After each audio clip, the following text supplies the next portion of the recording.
Hello, this is Gabriel and Diagon of the Campus Global Consulting. A beautiful Saturday, a Saturday of peace, September 23rd. We have a very divine alignment of stars within our galaxy, seeing for something spiritual, right? Are we still alive? God has given us opportunity to go out today, to do our businesses, a chance and an option to do something good and decent for other people, to help other people. That's what we're supposed to do. I'll go straight to the point. We have problems in our world today. Those problems cannot be explained by science. It cannot be explained by the weather. It can be explained by climate change or global warming. People can talk about global warming and stuff, but what is happening here is beyond that. What we see is a spiritual warfare. A spiritual warfare into a higher scope that many people have to have their eyes open to understand. God is speaking to us. Those things that we see, those things that we witnessing, those things that we are experiencing are the message from the throne of God telling men, you have decided to take a path that is not mine. I have sent my son Jesus Christ to show you the way, and you have decided to continue your path. We will be surprised on the return of Christ. I'm calling up all of you today to give your life to Jesus Christ when we still have time. Matter of fact, when I woke up this morning, as yesterday I spoke to Jesus Christ Spirit, there was somebody who claimed that I do practice of magic and what I do is religion. I mean, the Spirit of Christ is not truly true, but that's not the case. I build my faith within myself. Through the process, I'm going to be elaborating in a few minutes on how to grow your faith as a divine step to enlightenment. The growth of faith as a landscape of the step to divine enlightenment. I'll be explaining to you about it today. I'm also going to be covering North Korea against the United States against North Korea and the world, and a message to the president from Jesus Christ, as well as I'll be talking about Southern Cameroon, because that's where I'm from, some issue going on there. So let's start this process. We wake up today and say, well, there's somebody who pissed me off. I want everybody to raise their arm. There's somebody that you don't like to see around. There's somebody that you don't want to talk to. See, yesterday when I was praying, for some reason, the heaven made me a little bit tired, right? But when I lay into my bed, and I'll say, no, I have a defeat against Jesus Christ. I say, no, my challenge with you, I will pray effectively every night to invoke your spirit. It cannot go down like this. So I did my things, and it show up again, and it show up in a different way. So they tap me and said, I'm here. Let's start talking. So we start talking in the spirit. I'm not talking about, not in tongue, not in a natural tongue, but in a spiritual tongue, with this spiritual thought. Okay, that's how you communicate over there. So now the process is, if by now many people don't realize that this, what we see, what we witnessing is a spiritual warfare. There's a devil, there's good and evil. And the kingdom of darkness, controlled by Lucifer, have a main purpose to destroy our lives. The main goal is to go against everything that God has established. What you're witnessing is a warfare. There are angels that God have deployed and given order to do what we see. The earthquake in Mexico, New Mexico, all those hurricanes. God is talking to us. We need to open our eyes, and we need to open our eyes now. And I will be guiding a lot of people through this video today into that process, because that's how God been working with people since the time He presented Himself to humankind through Adam and Eve. The process. God is great. Even in your misery, you have to recognize His love, because what you have is better than what you wish to have on an inappropriate time. When the time is due, you're going to have what you're supposed to have.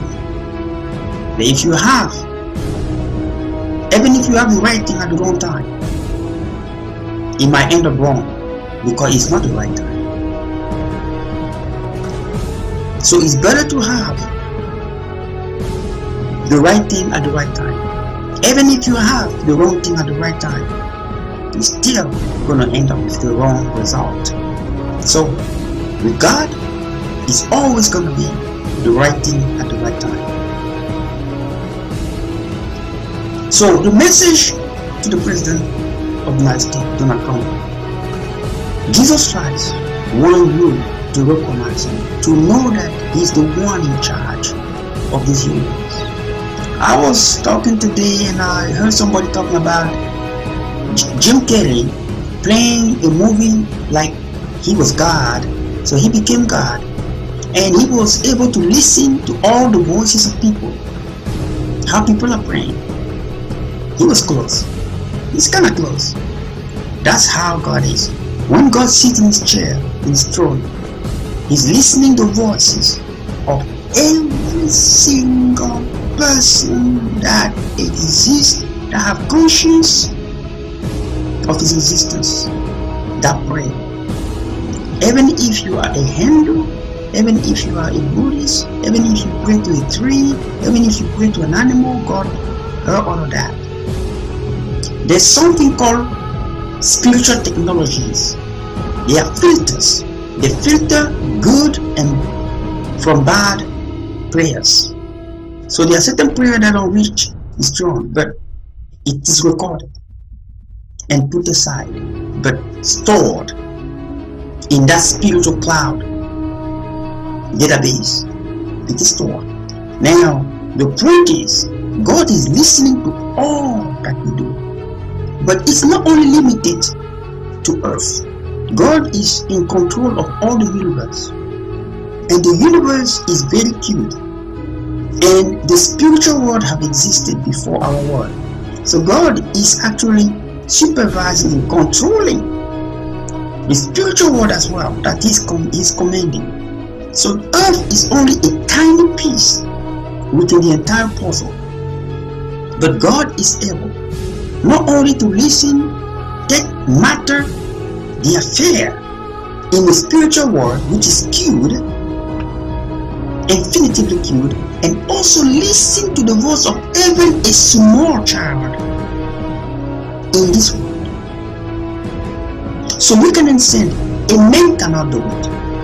A computer cannot do it. Why do a computer cannot do that? Because we don't have processors that can process information in the speed of sound or light. We don't have that kind of technology yet. But God don't function in the speed of sound or light. He functions in the speed of thought, and even faster. It means God have infinite processors of high level caliber that function in the speed of thought. And the speed of thought is the fastest speed you can ever have. And when you reach the level of the speed of thought, you start realizing that even in the speed of thought, it depends on how far you walk it out. So people even in heaven will not have the same ability with the speed of thought. There are certain people that the speed of thought will be faster than the others because they walk it out. So you can imagine with God, his speed of thought is the fastest among all his creation.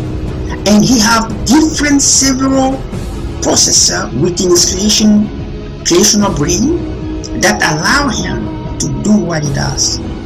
Nobody else do have that. That's how he's capable in his nature, spiritual nature, to have the size of his universe, more than the size of the universe he created, and the ability to listen to every single person. There are certain people who have experienced God, and they're talking about his brain. It's cute. His brain is so powerful and cute when he takes the human form in that level, in the scope of the universe. He can also be in the scope of a human being if he wants. So God is listening to everyone. God is listening to President Trump. God knows exactly what's going on. Jesus Christ is the one in command. There's a spiritual warfare, and the heaven is in control of everything that's going on here. It is good to influence North Korea, but we don't know if North Korea even have an anti-missile system. They might have. But the problem here that Jesus Christ is seeing is not about us winning them in a war or destroying their country. The problem here is the collateral damages that they can cause to neighbor countries, because that's what they're counting on. They're not counting on winning us. They're counting on launching missile and bomb to South Korea. If you destroy them, you got to know that South Korea will be destroyed as well. If we destroy them, if we launch only one bomb there, they're going to launch 10 bombs in South Korea and in Japan. We can destroy their nuclear weapon system, but we don't going to be able to destroy all the bombs they have. So they live very close to many countries. They can just launch those bombs all over the place. So Jesus Christ is concerned about the collateral damages that will come as a result of our action if we attack them. That's what Jesus Christ is not for war there. We need to find a diplomatic solution here, because the point here is not about winning. We can win that war, but we're going to lose a lot of life, and those lives will not be the American life. It will be the life of people from other countries that have nothing to do with their misery. It will be the life of people living in the vicinity of North Korea, because they have a lot of bombs. So they're going to launch those bombs in many of those countries, and many people are going to die as a result. So I want you guys to think about it. It's very necessary. It's very important. This is not about a joke. This is about something that is realistic, and they're counting on it. That's the reason why they're talking the way they're talking. When they say that they're going to teach us a lesson, it's not that they're going to win us. They're saying that they're going to show us that even as a superpower, you don't always going to have control of everything. That's what they try to say to us. You have to understand the meaning behind the word, a statement. That's what it is. It means that you're going to beat them, but when you're going to go and sit down and see what has been caused because of the result of your action, you're going to live all your life with that. You're going to live your life with a lot of regret. I should have not done that. Yes, I have destroyed, but I have killed a lot of as a result of it. So we have to be careful about North Korea and what we try to do there.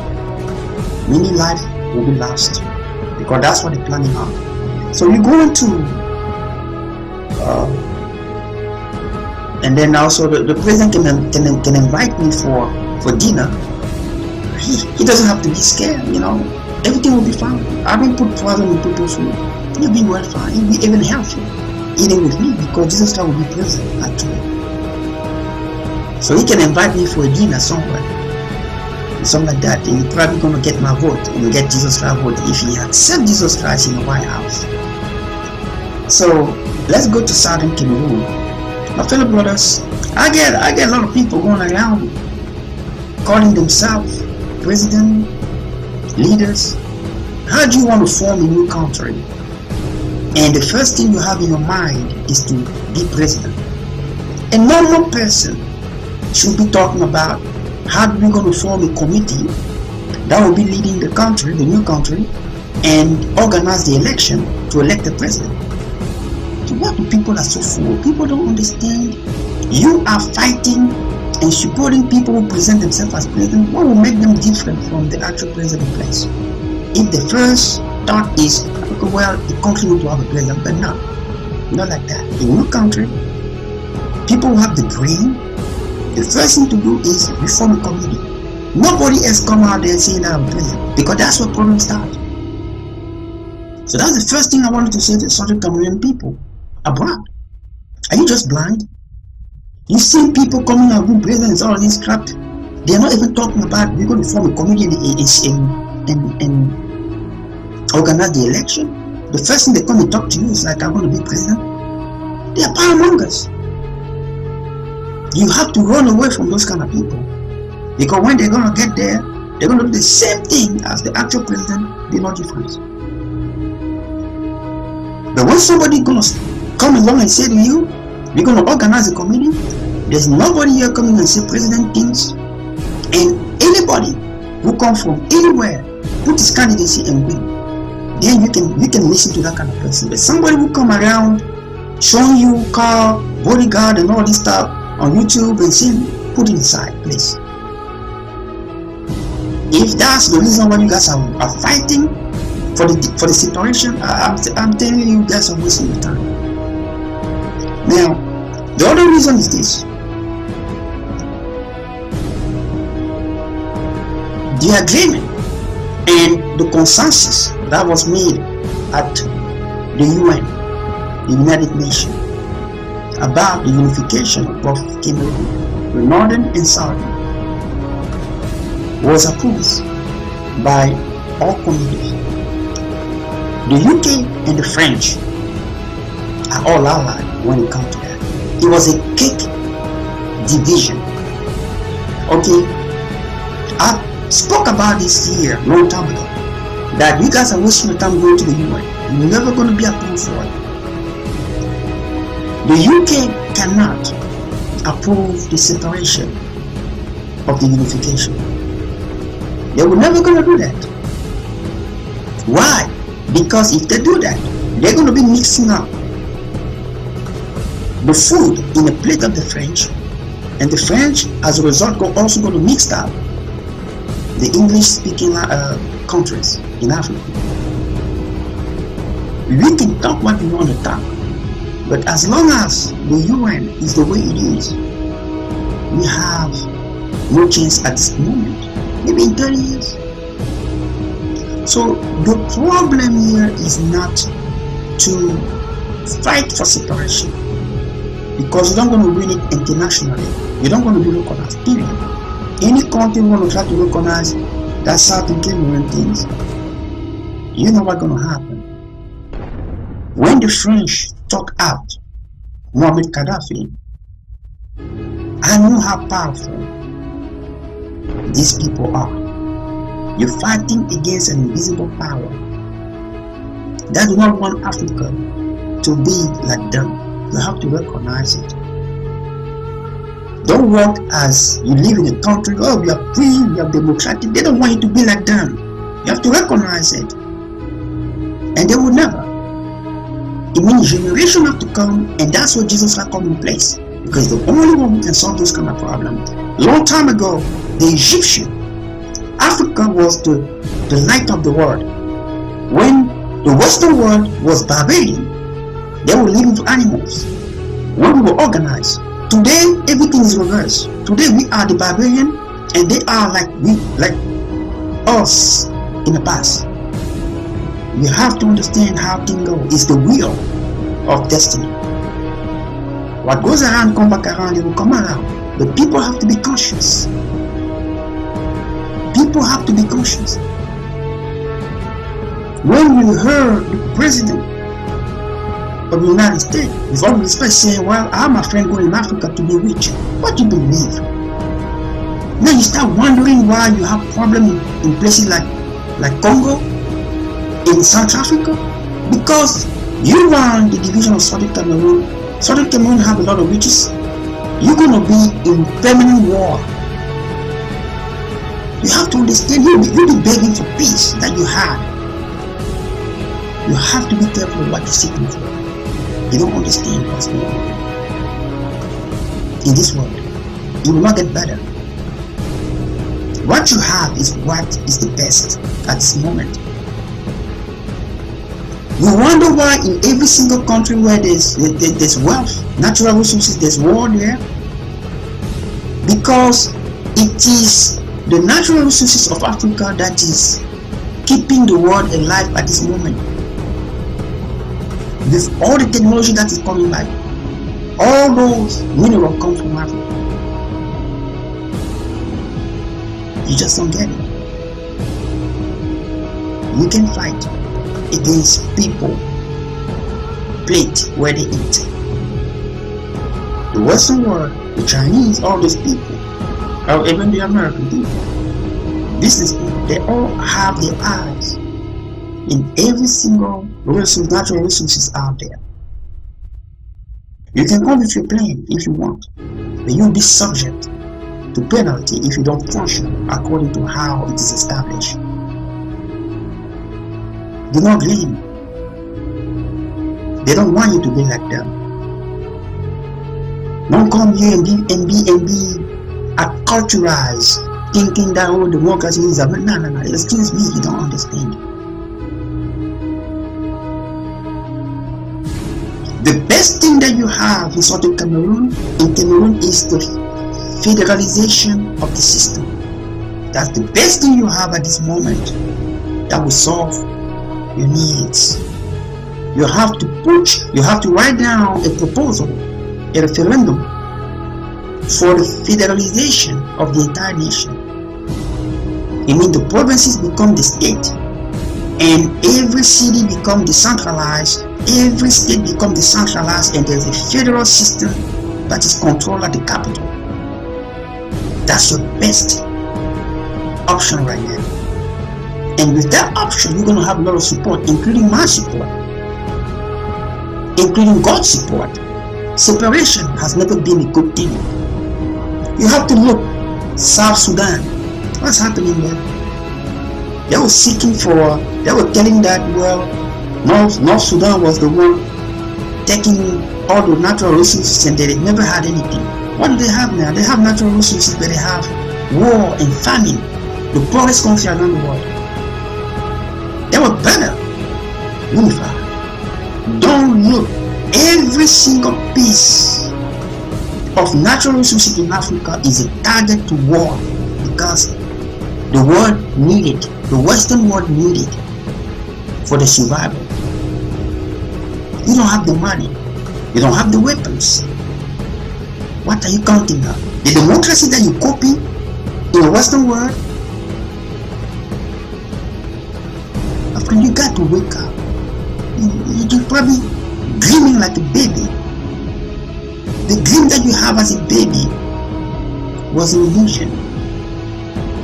You have to be realistic. You see all those presidents over there. We're blaming them. But sometimes they don't have a choice to do what they do.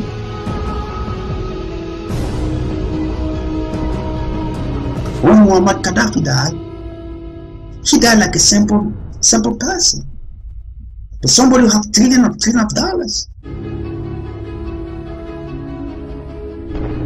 You realize everything is vanity. You just have to realize how to understand the lesson that God is giving you. Africa have a lot of resources, but many people don't take action. We have plans put in place 10,000 years ago. The basin of Africa can give power to all Africa. Never happened. The project has never moved. I believe in Tanzania they discovered the same thing. Oil more than in Kuwait. No project done. Why? Because the Western world going to come in. They're going to make sure that all is sucked out of it, and they give you something, and they don't build any, they don't create any job there, and they make sure that you stay where you are, and they put leader in place that can be there just to eat and give a little bit to people who are around them, and the population starving. But that continent is the most blessed on natural resources. There is no continent in the world blessed with natural resources like in Africa, but that is where you have more war and more famine. Why? God have nothing to do with that. It have to do with people who are not conscious. Our ancestors in Africa, they love the people, they love the nations. That's the reason why they were working together. When the Western world were fighting, they were fighting. They used to call them barbarian. Now the Western world reorganized. They understood, they became conscious. At the same time, the generation that came along, our ancestors, started becoming inconscient. And you know what is happening now? Everything got reversed. And the Western world is writing the story for you, when actually we were the one who started writing the story.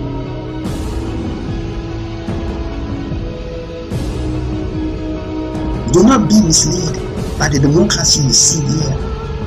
They don't want you to be like them. If you become like them, we're going to be the master.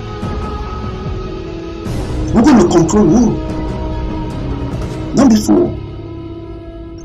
Or go in and ask for the federalization of the system. And that's the best you have.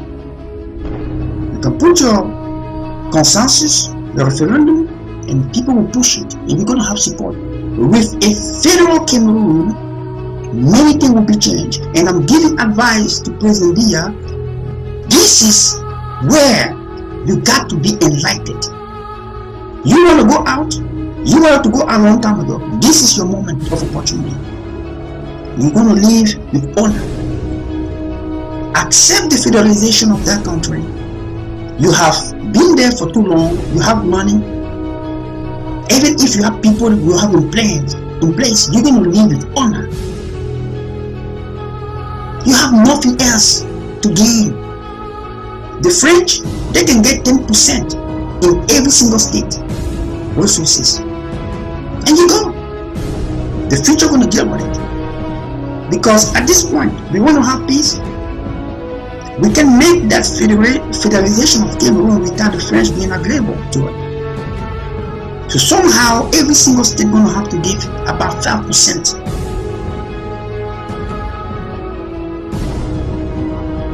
That's going to work.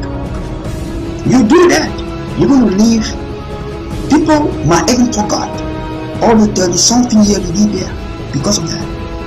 But because you're surrounded with people who, I don't know what kind of brain and wisdom they have, they are not enlightened. And I hope that they listen to this. That's your best option. Start looking that avenue. It will solve a lot of people, a lot of problems that people are asking, are eradicating for. And everybody is happy. And Jesus Christ will be happy. Because the distribution of wealth will be well ordained. But make sure that you don't do like in Nigeria, where we still have the rise of Boko Haram. Even with the federal state, we make sure that it is well done, that every state have power to control the natural resources, and there's a percentage that is given to the federal budget, and the federal budget is in control to regulation to make sure that they control security and money in the country. and you let every city, every state, every department to control the natural resources according to the federal regulations and terms. That is how you can leave a legacy after 35 years in power.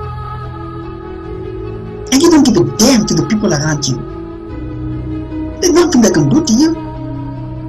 They can change it and you live as an honored person. That is the message from Jesus Christ to you. I hope that the people around you support you to do that. Otherwise, the direction that you have taken will not lead you into what you believe you're going to achieve. I can promise you that, man. There are many things that I can see here that was given to me, that was reported to me from heaven. So that is your luck listening to this. Now, how do we grow our faith and enlighten ourselves? These are the steps. In order for you to grow your faith, step to divine enlightenment. This is what you have to do. You have to know that our weaknesses or imperfection is a spiritual biomarker that gives God an ability, not an ability, an opportunity to develop our character, our faith, and our dependence on Him. As a result, we will grow our spirit. We're going to have a spiritual growth. Now, the first stage of enlightenment that people need to open their eyes, because they don't see a lot of things. They jump around and they don't understand the reality of the spiritual warfare and Lucifer kingdom in this world. This is going to help you.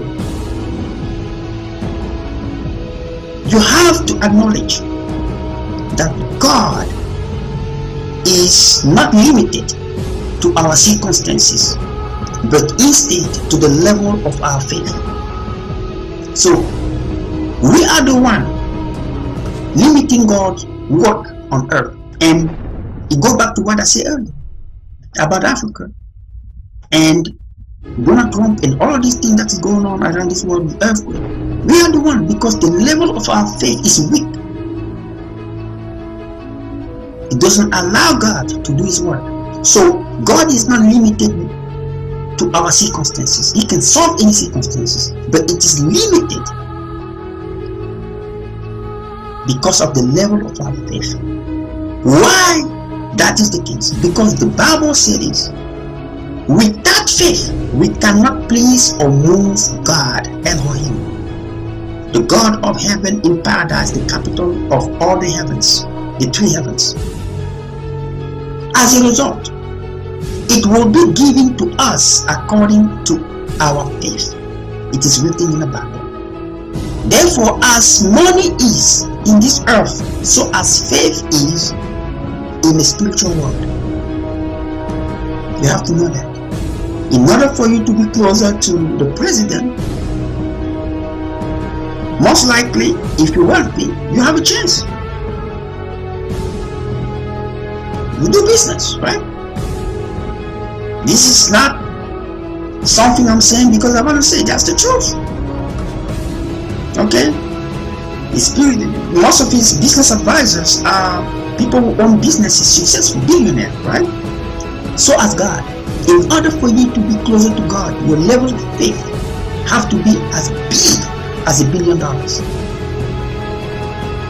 Then you'll be able to move. The Bible mention about that, but you have to interpret it the way that it does represent the reality of this world today. So without faith, we cannot please or move God. So it means that you don't want to see Him if you don't have faith. It means your problem can only be solved by the heaven if you have faith. That's what I mean. Now, the third one is You got to understand the lesson behind each intended challenge put in place by God in our lives. Because God gonna put challenges in your life. Challenge in your life. Every single thing you're gonna say for Him, He will test you to know how far you truly love Him. So when you understand the lesson behind the challenges that God put in your life, you start growing up. Then the fourth step is you have to accept to be detoured by the divine purpose, by those challenges in which we were created for, to build our endurance. So after you understand the lesson behind every intended challenges that God put before you, you have to accept as a result to be detoured by His divine purpose, because every single one of us have an expectation. At this moment, the President of the United States have an expectation. He wants to destroy North Korea. He wants to prove North Korea that you guys are nothing. We are the United States. We're going to crush you down. But the heaven is not seeing it like that. The heaven is saying, calm down. There are reality that you face that can detour your expectation. And then something gonna come and say, listen, if you bomb these guys, this is what's gonna happen to Guam, this is what might happen to Japan, this is what might happen to South Korea, this is what might happen to all those neighbor countries. Therefore, your expectation got detoured by the reality that God put before you. That's what it is. Now, when you accept to be detoured, you have to allow, because your detour is going to build your endurance. That's what I'm saying to the president. You can only win this through your endurance. If you endure, you have to endure. Your endurance have to be high, because as you fight against somebody who have the intention of doing something that is evil, you have to win him through endurance. It's not through precipitation. Endurance will win in always. Now, you allow your endurance to polish your character by faith. As you go into the process of waiting, you become more wise and you have more information and data to make a more effective and comprehensive decision about something that you try to do. That's what it is. We have to look for the collateral damages that can happen. Now, the sixth one is allow our polished character to enhance our hope to the promise of God. So when your character has been polished because of your endurance, you have to allow that to enhance your hope. So the hope of the present is that with endurance you come up with strategy that will certainly bring the North Korean people into the knee and say, you know what, we're not going to win this, even if we build 1,000 or 1 million nuclear weapons, and they'll give up. Why? Because of the combination of your endurance and your character. You look at this in the long range. That's what you do when you walk with God in Jesus Christ. Now, you have the seventh step is you have to allow your enlightened hope, because your enlightened character enhance your hope. Your enlightened hope, you have to allow your enlightened hope to make you humble. That's what I was talking about. Somebody have to become humble to make peace. if you have two sides and everybody is yelling, everybody is talking, you're never gonna have peace. So somebody have to be quiet and listen and respond instead of reacting. When you react, the chances of making a mistake are so high. But when you respond, the chances of making a mistake are very small, are very low. So that's the wisdom. That's the reason why God don't talk too much. Many people don't see God because he listens more than he talks. But when God talks, something changes. That's how we're supposed to be. And that's how it should be. And that's how it will be. Now the 8th step in the last one, our enlightened humility will itself move God Elohim to us. So when you reach the 8th level, you are humble, you have understood, you understand the process. You came to the conclusion that you cannot win this battle against God and his universe. You give yourself into his purpose. You became humble. Then when you have that enlightened humility in you, the growth of your faith in you will itself attract God. You're not going to have to do too many more. You're going to attract God by itself. You only have to think about God. Only think. I'm not saying praying. You can just stay like that and think about God. You're going to see how the atmosphere is going to change. That's the level in which I am close to that level at this moment. I'm very close to that level. I can be like that, sitting with the president and all the staff and just stay like that, and I'm talking to the heaven and they don't even know that. I can even invite. I have many people who are sitting around me, and the heaven move around, and they are like light. So when they touch you, you're gonna sense a certain form of electricity, and many people around start shaking, like, because they feel like there's something around, but they can't see it. And I know what's going on, and I start laughing inside. So that's what it is. So you have to be able to follow those steps. Those are the steps, the growth of the faith, this divine step for enlightenment, or the step to divine enlightenment. This is very important. I want to finish this by making a joke. There is a man who went somewhere and he was making a speech. And he said to everybody, this world today, people piss people off. But we don't know exactly why. Everybody here, I want everybody to raise his arm if somebody somewhere pissed him off this morning.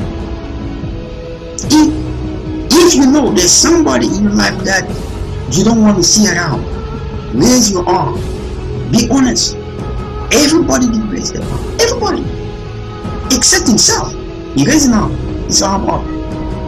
Now he came back and said, this world of today, many people love the name of Jesus Christ and God. They love the kingdom of God. They love religion. They even love the building. They can recite the verse and the chapter of the Bible, but they don't love Jesus Christ and God. Everybody say, oh, you can't say that. He said, huh? I can't say that? I see. And you know what he said?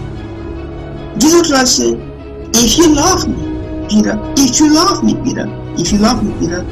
follow my command. Love your neighbor, love your enemy. Everybody said, oh. Now he came back and asked a question.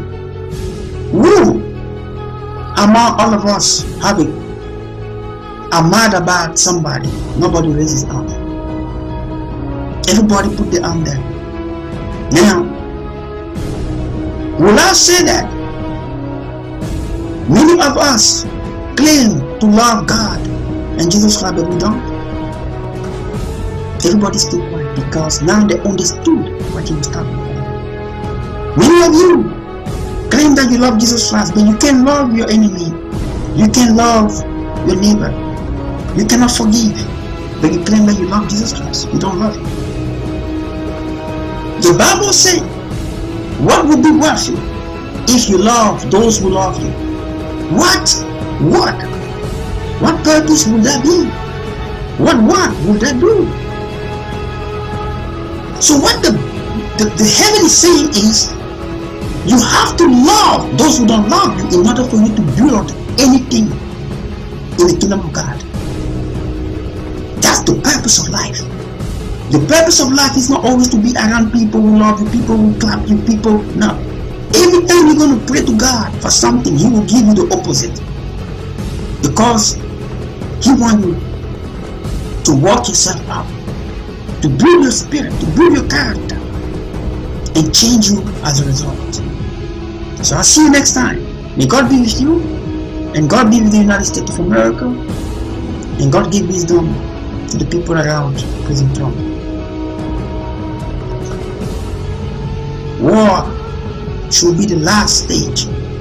Sometimes you can start something and you start begging for that thing to stop. We have to be very careful, because we must start something that we might not be able to finish. We have to be very careful. It's not about the amount of weapons you have. It is about if you have the heaven behind you or you don't. If you have the heaven behind you, you're going to win. If you don't have the heaven behind you, it doesn't matter how many arteries you have, you're going to lose. It doesn't matter how many weapons you have, you're going to lose. It doesn't matter what kind of weapon you have. If heaven is not behind you, forget about it. No win. So I want people to consider that and be wise. May God bless you all, and God give peace to those who lost their life, and those hurricanes who go through will destroy things, but will not destroy lives. You're going to have less life destroyed from now on, as the voice of God is speaking within me. Those hurricanes were planned to be. There's nothing I can do about it. But what I can pray for people is the reduction of the loss of lives. I don't care about the material destruction. It can be rebuilt. Thank you very much, and I'll see you somewhere. Listen to this video and share it to your friends. This is the beginning of the new teaching of the end time ministry, the preparation for the return of Jesus Christ very soon. Thank you, and may God bless you, and God bless the United States and the entire world to give wisdom on how to go, make decisions.